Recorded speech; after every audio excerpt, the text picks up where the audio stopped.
esclerosis sistémica. La esclerosis sistémica básicamente es una enfermedad autoinmune multisistémica de origen desconocido que se va a caracterizar por fibrosis tisular y alteraciones estructurales del lecho vascular. No solamente va a alterar dichos tejidos, sino que también afecta ciertos órganos internos como tubo digestivo, como el pulmón y el corazón.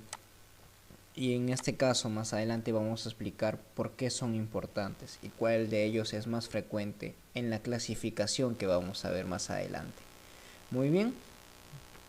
En la etiopatogenia. Si bien es cierto la etiopatogenia es desconocida, bien, se dan posibles explicaciones a dicha interrogante. Como podemos observar acá, se explica que dicha patología puede estar asociada a alteraciones del vasculares, alteraciones de daño en el endotelio.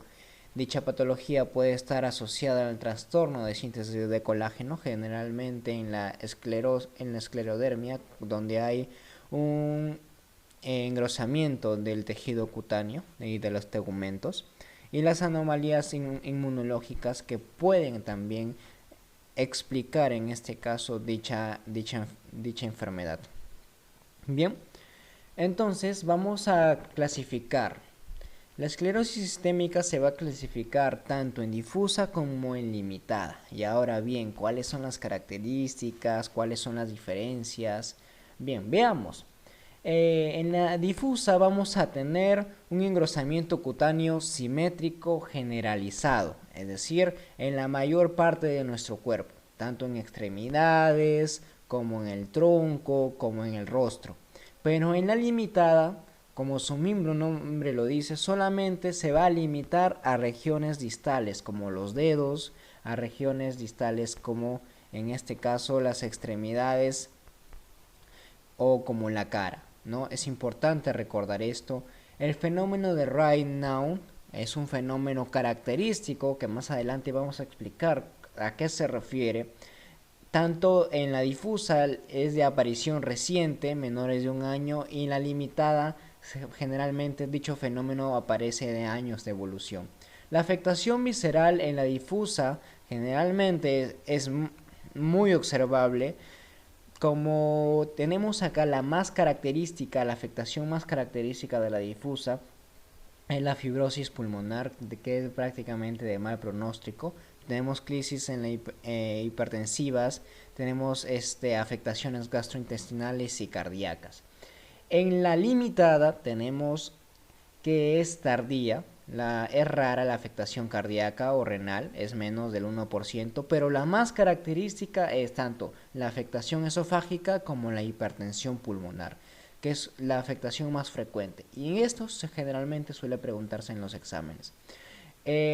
También tenemos cirrosis biliar primaria. Bien, y en los sana, ¿no? En los pruebas laboratoriales.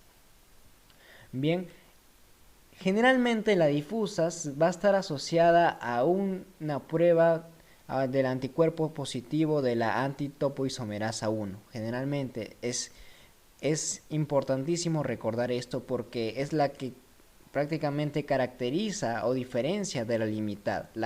En la difusa, la antitopoisomerasa 1 va a estar positiva, generalmente un 40%, pero en la limitada vamos a tener el anticentrómero, que está presente en un 70-80%. Y luego, bueno, vamos a pasar ya al pronóstico. En la difusa es de mal pronóstico, pero en varones, la muerte por afectación renal, cardíaca o pulmonar, en este caso es de mal pronóstico la difusa. Y la limitada es de mejor pronóstico, pero generalmente hay muerte por hipertensión pulmonar, ¿no? Bien, es importante tener en cuenta la clasificación tanto de difusa y limitada y las diversas manifestaciones de cada una de ellas. En el cuadro clínico suele ser de inicio insidioso, con dolores generalizados y una rigidez tanto de articular, rigidez de diversas articulaciones que probablemente puedan ser de alguna manera sospechosas de otras patologías, bien, pero eso es importante tener en cuenta el diagnóstico diferencial de las diversas sintomatología y análisis que vamos más adelante a estudiar. La fatiga y o la pérdida de peso también es frecuente en la esclerosis sistémica. Y bueno, el cuadro clínico, tenemos la afectación de Raynaud. La afectación de Raynaud que aparece entre un 90 a un 100% de, en este caso, de las esclerosis sistémicas. ¿Y qué es la afectación de Raynaud? La afectación de Raynaud no es más que cambios de coloración cutánea en las zonas distales desencadenadas por diversos estímulos como el frío o por el estrés.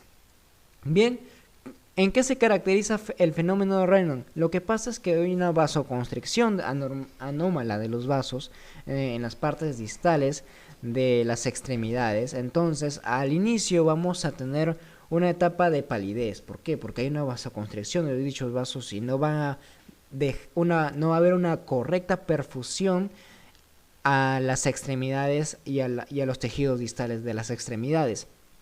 Luego de ello va a haber una cianosis, si se puede observar acá, va a haber una cianosis, es decir, después de eso, después de la afectación de dichos vasos, va a haber, se va a caracterizar el cambio de color de las extremidades, en este caso de los dedos, a un color violáceo morado, bien, que es la cianosis. Y luego la hiperemia, que básicamente es la normalización, se va normalizando, perdón. Entonces estos vasos se van dilatando y va a haber una correcta perfusión, por lo que igual va a volver la sangre y esto se va a caracterizar por un color rojo, va a volver la sangre, ¿no? Entonces tenemos tres fases: PCR, que es la mnemotecnia, pálido, cianótico y rojo. Bien, es importante para su diagnóstico el test de provocación, que básicamente consiste en estimular a la persona diversos estímulos que él cree que pueden desencadenar dicha enfermedad, en dicho trastorno o fenómeno, y bueno, podemos diagnosticarlos de esa manera. Después de las manifestaciones del fenómeno de Raynaud, lo más frecuente es las alteraciones cutáneas. Bien, ¿por qué? Porque en las alteraciones cutáneas, en el fenómeno o en la esclerosis sistémica, va a haber un engrosamiento de la piel, de formas generales, ¿no? Entonces, este engrosamiento de la piel es característico en las formas cutáneas y prácticamente al tener a un paciente con dichas características de engrosamiento cutáneo, es básicamente el síntoma de bandera, por así decirlo, para clasificar o diagnosticar la esclerosis sistémica. Entonces, entre las alteraciones cutáneas tenemos fases. En una primera instancia vamos a tener una fase edematosa, es decir, el miembro o las extremidades se van a hinchar. En este caso la mano va a estar hinchada, los dedos van a estar hinchados. Luego de esta fase edematosa vamos a pasar a una fase indurativa, ¿no? En donde las extremidades se van a poner un poco rígidas, dichos músculos se van a poner poco rígidos, la piel se va a poner un poco dura, y por último va a haber una fase atrófica, ¿no? Atrófica de dicha extremidad, de las manos prácticamente. Muy bien, es importante recordar esto. Luego de las alteraciones cutáneas vamos a tener alteraciones musculoesqueléticas. Entre las articulaciones musculoesqueléticas generalmente el paciente va a referir a artralgias, es decir, dolor de las articulaciones. Incluso podemos tener poliartritis simétrica parecida a la artritis reumatoide, ¿no? Donde vamos a tener afectación de manos y rodillas fundamentalmente. Vamos a encontrar en este caso engrosamiento ¿de qué? De los tendones y atrofias musculares por inmovilización. Muy bien, y a radiografías, ¿qué vamos a encontrar? Calcificaciones de las partes blandas, como se observa en la imagen. Calcificaciones y reabsorción de las falanges distales. Muy bien, siguiente. Bien, las alteraciones gastrointestinales son frecuentes, generalmente en la limitada, ¿Por qué? Porque vamos a tener que, bueno, no quiero decir que en la difusa no sea frecuente, sino que en ambos, pero de mayor prevalencia en la limitada. Muy bien, entre las alteraciones más frecuentes vamos a tener la alteración del esófago. El esófago es el órgano más frecuente, más afectado en la esclerosis sistémica, ¿no? Generalmente en su porción distal, lo que se traduce a una pirosis, lo que se traduce a un reflujo y lo que se traduce a una disfagia. Entonces veamos. Esta es la primera alteración visceral, ¿no? Es una de las alteraciones viscerales más frecuentes, viscerales. Y la segunda alteración visceral más frecuente es la alteración pulmonar, ya que implica mal pronóstico y en la actualidad es la principal causa de muerte en la esclerosis sistémica. Generalmente en la esclerosis difusa vamos a tener fibrosis pulmonar en los lóbulos inferiores, que habíamos explicado que es de mal pronóstico, y en la limitada vamos a tener hipertensión pulmonar, que en este caso no va a haber fibrosis o no va a estar acompañada de fibrosis, y es la afectación cutánea más frecuente de la limitada. Muy bien, es importante recordar la afectación pulmonar en la difusa porque es de mal pronóstico, al igual que la limitada. Si recuerdan el cuadro anterior de la segunda o tercera diapositiva, si no mal recuerdo. Muy bien. Luego tenemos otras alteraciones como son pericarditis, insuficiencia cardíaca, otras implicaciones renales que también donde el paciente puede presentar proteinuria, manifestaciones neurológicas, neuropatía periférica y entre otras, ¿no? Muy bien. El diagnóstico, ¿cómo diagnosticamos? Si bien es cierto, ya hablamos de los antígenos antitopoisomerasa, hablamos del otro, que es hablamos del anticentrómero, y en el diagnóstico vamos a tener criterios de clasificación. Muy bien, hay que tener en cuenta que en ese cuadro existen diversas puntuaciones a diversos ítems o diversos síntomas que el paciente pueda presentar o que podemos nosotros observar en dicho paciente. Muy bien, y es necesaria una puntuación mayor de 9 para clasificar al paciente como esclerosis sistémica. Muy bien, tenemos diversos ítems, entre esos el engrosamiento cutáneo de los dedos, ¿no? Que es el criterio suficiente para diagnosticar a un paciente con esclerosis sistémica.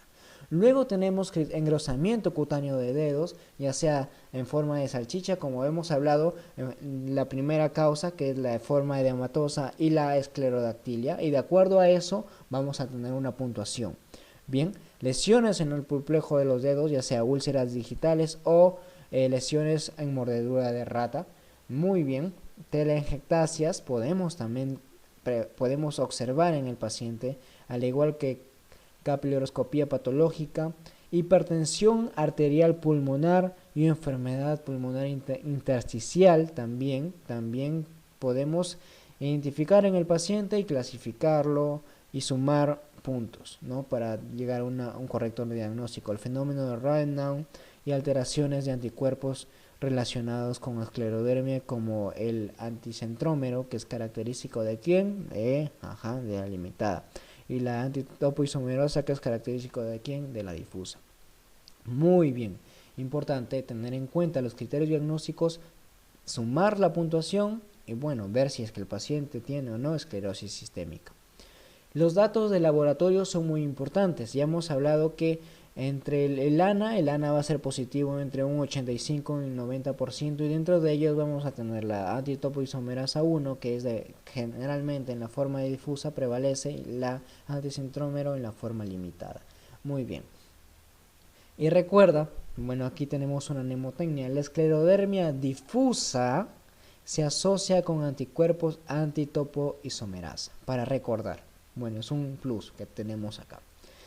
Una mnemotecnia. Muy bien. El tratamiento básicamente va a estar asociado a medidas generales y a un tratamiento específico a cada síntoma, a cada fenómeno. Muy bien, en las medidas generales, no fumar, evitar café y té, evitar la exposición al frío, porque puede desencadenar fenómeno de Raynaud. evitar simpático miméticos y beta bloqueantes. Si existe reflujo, elevar el cabecero de la cama y evitar cítricos. Muy bien, estas son las medidas generales. Y el tratamiento específico, tenemos metrotexato porque es una enfermedad autoinmune. En las crisis renales podemos aplicar los YECA. En la dismotilidad esofágica, inhibidores de la bomba de protones para evitar el reflujo. Muy bien. En Raynaud, bloqueadores de canales de calcio. En la fibrosis pulmonar, ciclofosfamida. Y en la hipertensión pulmonar, bocetan, sildenafil o análogos de la prostacyclina. Muy bien, importante e interesante el tema. Bueno, muchas gracias. Esto ha sido todo.